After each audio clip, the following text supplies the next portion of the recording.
Nathan, Crystal. in our last podcast, we talked about you sitting down and doing the financial reset and how that felt. I know I promised, let me rephrase. I didn't promise. I said, estimate about 4 hours. Oh, shoot. We went all day. And that was a torturous all day. At least you fed me, though. I did feed you. I do feed people if I'm going to keep you that long, right? Mm-hmm. We talked a little bit about what you were feeling as we went through it, but tell me how you felt at the end afterwards. Like I was saying in the last podcast, it was like an undressing. It was very, it was tough. It was very eye-opening. Like, I'm emphasizing very because it made me feel embarrassed. I was upset. I was just embarrassed because, worked so hard to get to this point. And what were you embarrassed about? Well, in that 4 to 8 hours, you exposed my whole life. So when I was walking out, it was good. But at the same time, it was like, man, I put myself in a hole, not because I made dumb decisions. There were some dumb decisions. I could have been better. I could have held myself more accountable to certain things. But it was also me not being present at the moment, which is my thing for everything, and going too fast. As you know, that's what I like to do, is go fast instead of just taking my time. But still, at the end of the day, this comes down to me having my own trauma that I needed to work through. So you exposed that to me. And from that moment on, I've been slowing down, also working on being present in the moment and saying to myself, do I really need to make that purchase today?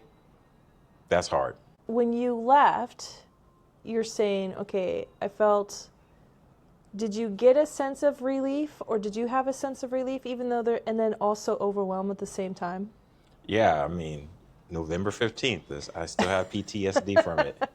Yeah, it was good, but it was also like, just got done with the conference. So, all the bills that needed to get paid, the debt that accrued from that. I think also what I saw it do is I saw some stress lift off of your shoulders. I saw some stress go onto your shoulders because it was an eye opener of where you were at. It was like I was saying, like it was a definite, from the last episode we did, it was a definite reset. And there's a reset because it was around the same time that my mom died. Mm-hmm. And it allowed me to just exhale and just say, here's how we're going to move forward. It's not like, hey, Mom, I just went through this. Like, it was like, no, I have to figure this out on my own. But do you have to figure it out on your own? I don't. But you see, it was so easy to say. It's a knee jerk. Well, and it's natural, right? It's natural where we don't have to do this on our own. You don't have to do it on your own. And I think that was the beautiful part that I saw from my perspective was you reached that point where like, I can't do this by myself. And you shouldn't have to. No, but it was always something too, as a Black man, always in a predominantly white neighborhood, town, I'm always the minority. So if I was going to figure something out, I had to figure it out by myself. No one was going to empathize for me. No one was going to feel sorry for me that I don't know. They're going to feel sorry for me because I don't have, not because I don't know. Do you feel like you had to, it's almost like you're being held to a higher standard? Always. But it's you get used to it to where, mm-hmm.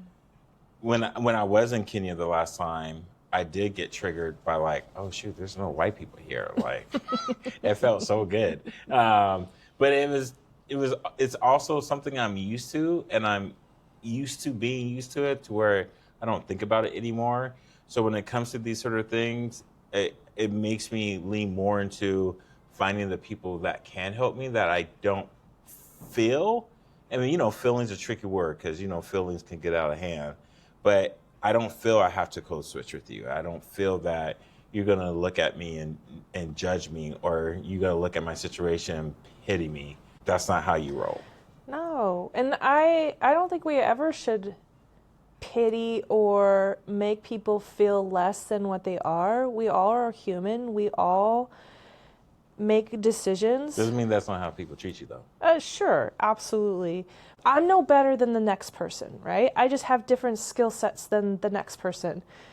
You have skill sets that I don't have that, quite frankly, we do videos together and it was so awkward. And to have a new person in the back end that's helping us with that too, them see that awkwardness of me too. It's one of those where, again, it's just the skill sets, right? But I recognize that I'm in a safe space when I'm working with you and we're working on the marketing stuff. I know I'm not the expert and I don't need to be the expert. Do I want to get better at it? Absolutely. But that's why I hire an expert like you to help me with that and help me work through those things that I'm struggling with. And I think that's the key here, where when it comes to finances, there are people out there like us, like myself, who want to help you become better, because the better you become, that just spreads out and the impact, it's just planting seeds, right? Because it's just a matter of time before this seed grows into something else and then you feed into other people as well. It goes back to the last podcast you did with Dina about you find someone, a coach, to help you hold yourself accountable. So true. It was like just even being in the background and listening to and watching y'all, I'm like, I'm not going to look at Dina too much longer because I feel like she's talking to me. Because I know I'm going to get it, and I'm going to even click even more when I edit it. So, like you said, people like you. It's hard to find people like you, which is why I'm glad you're doing the videos, because I wouldn't probably be here right now if I didn't have someone like you to say, look, it's okay. Don't worry about it. We'll figure it out. And you know my story since then, but we've also known each other since 2017. But yeah, but we didn't, up until, I want to say last year when we started working together, I mean, we knew each other in a business setting as colleagues, but not really, we didn't really know each other. Well, it's kind of like, even though I love and I kind of say this almost every day, thanks to you. I'm like, Crystal said, I don't know what you do. I did say that. That pissed me the hell off. But and no, I couldn't handle the truth. But I was like, okay, so every video I do now, I want to make sure people know what I do. If it's a call to action, or if it's a sale, or if it's just presentation, I want people to know who and what I do, because it's going to attract people like you in my life and Dina, because now being that I'm around you, and also, man, those first few episodes with your dad just bless my soul. I love your dad. So, well, of course, I'm just like him. Yeah, I gotta sync your guys' we laughs. We have our differences, obviously, but this laugh is the same. Yeah, it's that okay. Laugh. I love that. I've come to embrace it. But so back to you're overwhelmed, but you do feel this reset after you leave. Tell me the steps that you took next. To get a little vulnerable, so with this, which really helped, you bust out, which I was like, just take my computer. I don't want to look at myself. I'm disgusted with myself. So you're like, here. Like R2D2. So seeing that, I was like, I'm like, all in all, $200,000 in debt. I'm like, oh God, that's not the number I wanted to see. I remember that, but walking away, you say, okay, that's not a problem. I can make that money. I made that money before. Let me just knock this out. I got to do this. But a lot of it was, I got to get my life in order. Because again, with my mom passing, I just pushed that off. With my girls' issue, it was more like, because I'm a visionary and always think about what's the next steps, I failed to focus on what are my steps today? What are the priorities for today? So leaving, it was like, today's just gonna suck. It's just gonna suck. But every day, what can I do to make sure someone knows what I do, but also, as you always say, like, you have an income problem.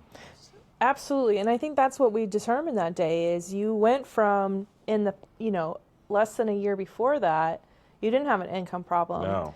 And then fast forward almost a year later, it was just an income problem. It's like I couldn't spell income with the money I had coming in.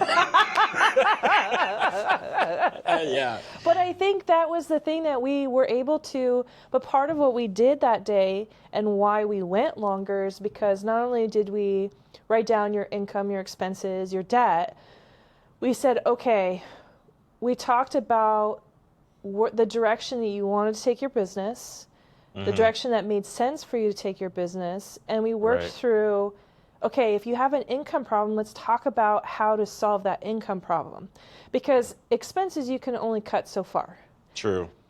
You didn't have an expense problem. You were running pretty scarce. The key is you just weren't bringing in enough income anymore. Yeah, and I think, I don't know if this was just the Marine Corps, just the dad. And I love my dad. I love mom. Again, like we said earlier, my parents did the best that they could. But I was just not giving me any grace. I wasn't giving me any chance to just breathe and just take a step back and say, I don't have this huge lifestyle. I'm a minimalist. So, but I had some big bills, and that made me like, how can you not afford this? It was a lifestyle that I thought I could afford. And even now, I still go back and say, like, I did this and I did that, but I'm also like, well, that income because of this. And they were legitimate reasons. I had to stop beating myself up about it. But it wasn't until when you were like, it's okay. And I was like, kind of waiting for you to like, but you do live wild, this or I didn't get that with you. So I was like, hold on. She didn't say it this hour, 7 hours later, she still didn't say it. So that really helped because it made me feel like, okay, I really don't, and I need to address the elephant in the room I hadn't addressed. Like, how can I make more money and not also settle, like, by taking a 9-to-5, because that's not going to help me make more money either. You know what you also said in that reset? I think you recognized that you learned from your parents that anytime you got money, you spent that money. Oh, like it couldn't. That, and also I see it with my kids. Like, it's, oh my gosh. So this happened just on Sunday. Dad, can I go here and work? And yeah, she got $40. And I partly blame my son because he's learning, but he was like, let me get that $40 so I can get some new basketball shoes. Okay. I'm like, girl, you didn't even have it for like an hour, and she gave it. But she's like her dad. She's very generous, right?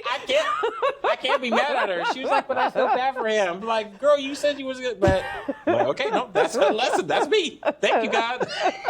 Yeah. Yeah. Yeah. Yeah. Mm-hmm. But you now have the opportunity to break that cycle.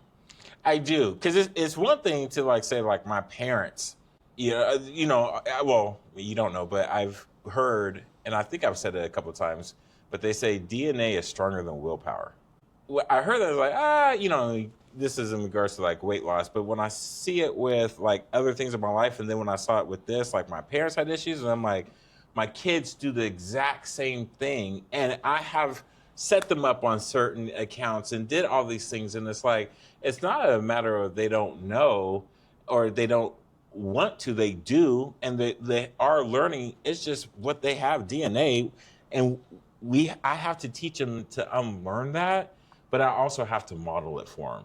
So that's why I felt like, man, okay, I got to do that. But hanging out with you too is, when I said like, oh, I'm seeing your stuff, I'm like, I don't want her lifestyle. I like my lifestyle. More money, more problems. More money. I'm like, good God. I want more money like Crystal got, but I don't want her problems. I like my low bills. Yeah, I like my low bills. Yeah. Well, I think part of it is, it's just growth, right? Because I used to be in a position where I didn't make a lot of money. And I would think about, and I would see people who were doing better than I was and see like this idea of more money, more problems. I don't want to say more problems. I'm going to say just different problems, Yeah, different I would challenges. But as you grow, the idea is that you're getting better, and you just, again, it's just different challenges. But it goes back to, you hear about people who win the lottery. I don't want those problems. It doesn't matter if you have $100 or $100,000, and that's where you hear of these people who win the lottery, and if anything, they're in worse situation after the fact than before they won the lottery, because, again, they had bad money habits. I was spending money because I was compensating for something I didn't have, but it's not because I needed to have it. I just felt I wasn't either good enough. I didn't feel, just fill in the blank, just insecurities. But it's because you get this lump sum of money, and then you you check all the boxes, and you're going to be happy. And like we said in the last episode, money is not going to make you happy. So I, like in that, like you were just saying, just more, it's different problems. I now feel good that I don't need to live this lifestyle that's everyone else thinks that you should have. That's them. That's not me. And now I'm like, okay, I need to make this money so I can have this lifestyle, and also to show my kids. But then, like what you've been doing, I love the way you help others. And that's what I want to do, is I want my work to show that it is to help you in the way that I can. And if it's money, great. Then, I look forward to that, because the Bible says to be lenders, not borrowers. I don't want to always have to feel I have to borrow, but I don't want people to feel that they can't borrow from me so that they can get ahead. But I'm not in that place yet. Well, and this is where, you say, I don't want Crystal's, like you don't want my problems, right? I know. And I'm working on it, because it's just different problems, no matter what it is, how much money or how little money you have. I think the key is, I want to teach people to live in an abundance mindset versus a scarcity mindset. So with that, I want you to be successful, and I want you to make more money, because you do have a good heart, and you do want to love and teach on others. And in order for you to be able to do more for others, I think it is a priority for us. It's important for us to make more money because of the impact of what we can do. The more money I can make, the more things that I can do for other people. Agree. I never thought that way. And we didn't talk about this, but I was raised in the church, and we would always say, it's nice to be nice. And I didn't see that modeled though with money. And I also, it's not necessarily money, but any sort of capital. I would rather be kind than nice. Yeah. Because nice, you get walked on. And nice is, I think, surface level.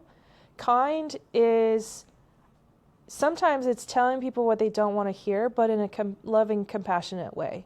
Nice is, I'm going to tell you what you want to hear. Yeah. You're more worried about pleasing others.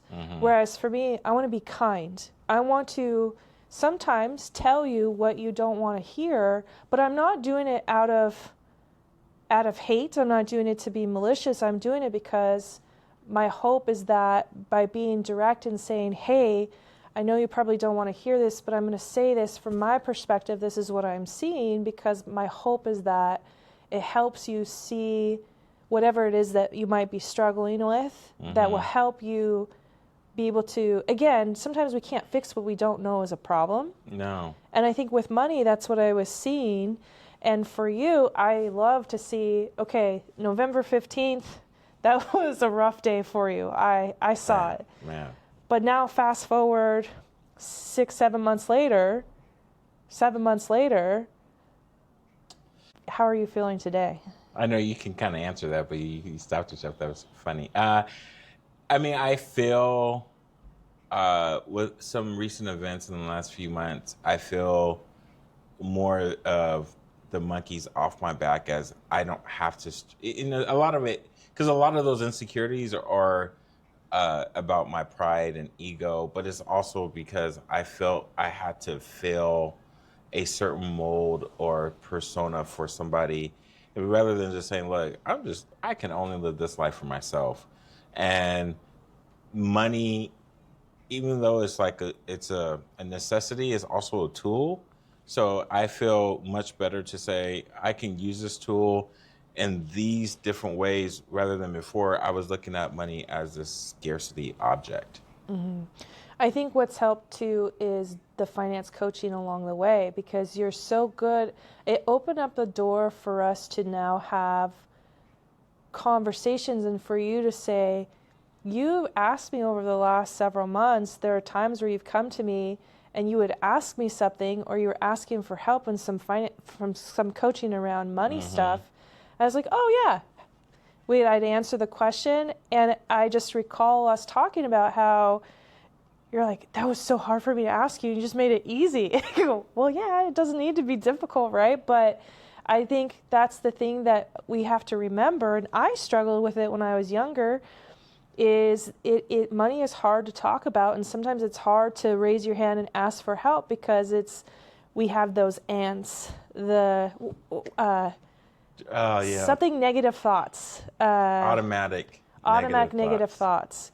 And it's easy to fall into those old mindsets, or that old thinking habits, or the negative thinking, where it's like, wait, nope, you know what? I have somebody that I can trust that's going to help guide me through this. I might not have the answer for you, but as a coach, I'm not necessarily always the person who, I can't tell you what you can and cannot do, but what I can do is help you come to the conclusion, or help you talk through what you're struggling with, so that you have a better way of figuring out what makes sense for you, or sometimes you just need somebody to think of, get that stuff out. Let's get the negative thoughts out, and then let's say it out loud, and let's talk about what are the objections, what are the obstacles you're struggling with, and then let's talk about the opportunities. How do you work through this? And then that gives you the headspace to say, okay, I've gotten this off my chest, I've thought this through, now I have a better, clear sense, or some clarity around what direction I want to move forward. Yeah, I think this has been a great experience, even from you, watching you say, I'm going to make the lifestyle to golf. And just talking through things, and like saying, hey, look, I went on vacation, but now I need to go earn it.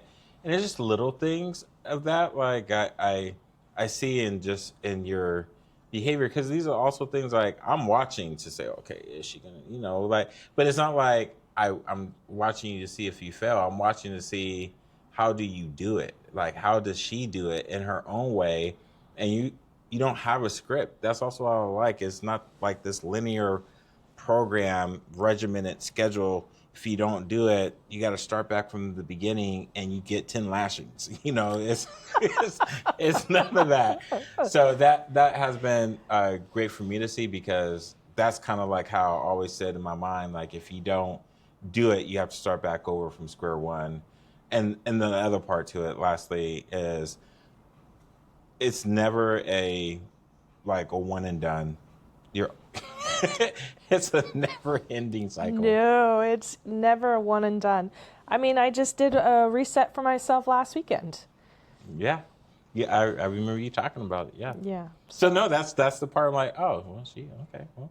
Yeah, it doesn't end, and that's okay. There are times where you get lost along the way, and it's like, wait, stop. I'm going to do a reset, refocus. And then again, it's going back to, I just need a plan, and I need to be strategic about what that plan is. Remind myself, okay, am I following and am I headed in the right direction? Because we can do a reset today and say, okay, these are the things that I want to do. And in 3 months, we go back and we sit down and we do a reset again and say, wait, this is what I thought I wanted. It's not really what I wanted, or this didn't work out the way I wanted it to. I need to shift, or I need to shift to something else. Well, that's what I was saying, how in those 8 months, I realized how much I was living off of credit and not income, robbing Peter to pay Paul. And I'm like, oh, this is my issue. So I was seeing how all my debt, why I had this debt, is because I wasn't focused also on the income. And you need to make income. And so that's where now, I'm 50% above the income I was making last year. But it's also put me in the right mindset, because you think about income as like, oh, I just got to make money and trading time for money, but that's not it. It's like, how can I get better? Again, money is just a tool, and it's an outcome of your activity. So it really helped me also evaluate the activities I was doing wasn't fruitful for my life. Mm-hmm. Thank you. My pleasure. I look forward to our next reset. Yay. Maybe we'll make sure it's not 8 hours long this time. I don't think it'll have to be 8 hours long. If so, I need breakfast and lunch. On that note, it sounds like I'm going to be buying breakfast and lunch for you on the next reset. Oh, maybe God, maybe not. Painful. Yeah, hopefully not. Yeah. Thanks, Nathan. Appreciate you. Yeah, thank you. I appreciate it. So y'all got to make sure y'all go click on the financial reset. Bye, guys.